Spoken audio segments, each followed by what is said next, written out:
Saint Francis in Ecstasy, also known as Saint Francis in the Desert, is an oil and tempera on wood painting by Venetian artist Giovanni Bellini. It is dated circa 1480, well into the Italian Renaissance, and the work is quite reflective of the evolving milieu of the times. In this painting, by expertly weaving in Renaissance approaches to form, Bellini depicts a classic Christian subject matter in a highly naturalistic manner, in so much the painting could easily be mistaken for a genre scene. On the left, and in contrast, is Giotto's earlier, more abstract edition of the same narrative, circa 1300.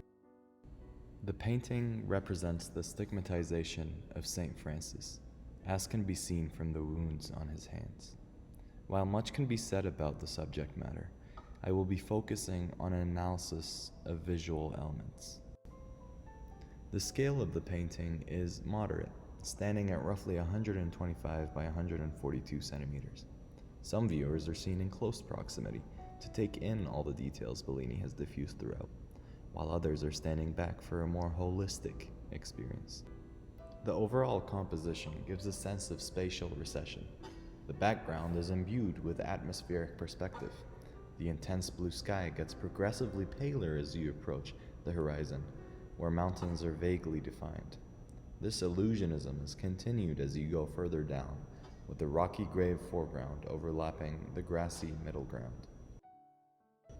There is also an interesting and complex use of linear perspective, with the actual physical lines from the landscape being balanced by the implied orthogonals from St. Francis's desk and ladder, and even his gaze, which all meet at the vanishing point on the upper leftmost tree.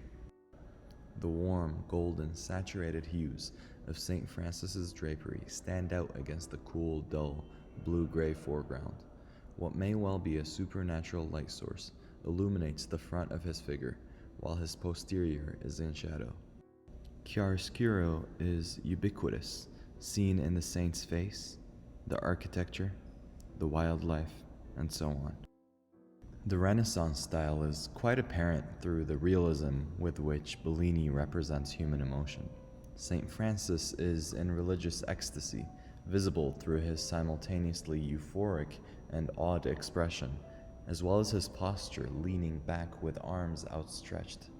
All things considered, Bellini masterfully utilizes Renaissance innovations in style and form to portray an iconic Christian narrative through a deeply human, yet inherently divine moment.